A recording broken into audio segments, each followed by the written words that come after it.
You might remember an experiment from the early 90s called Biodome, which was this huge self-contained ecosystem that had all the perfect conditions, and it was going to test whether humans could maybe settle on other planets.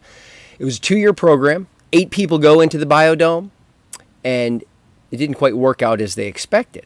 A number of different problems, but one of the interesting things that sort of baffled scientists was that the trees would grow up, as you would expect, in these perfect conditions with the soil and the sunlight and the oxygen levels, but they'd get to a certain point and they wouldn't bear fruit and they would topple over.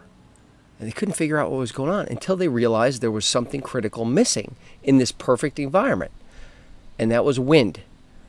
Trees need the wind. They need the stress of wind, whether it's a little breeze or the stress and tension of a huge storm. But that pressure and stress causes this tree to actually, the fibers to get stronger, and it causes the tree to drive its roots more deeply so that it can sustain further growth and further storms.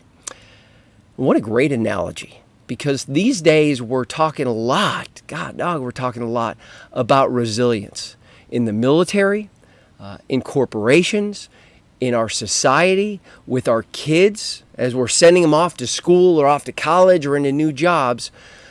There's this natural tendency as leaders and even parents to say, hey, the storms are coming, we know that, but for now, let's protect you as much as we can from the wind so that you can focus on growth.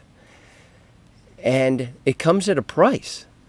Is the strength that is needed for the future storms is built with the wind and tension and stress of the current storms and the past storms.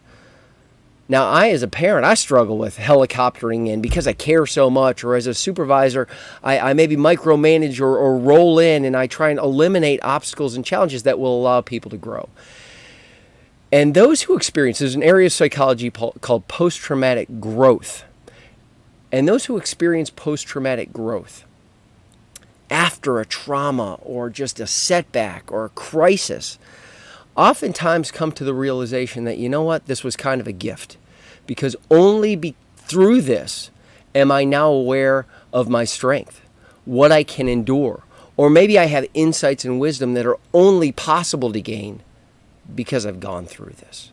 So the challenge for all of us as we develop others is, are we creating a biodome environment where the conditions are so devoid of stress and challenge and frustration and even failure that we're not allowing people to strengthen their fibers professionally, personally, morally, and they're less prepared for the storms to come. So it's a great analogy as we all look forward to maybe resiliency moments in our life. Embrace the wind. Those who follow the Stoic philosophy even go so far as to say, the obstacle is the path. And maybe it's a gift that we should maybe lean into.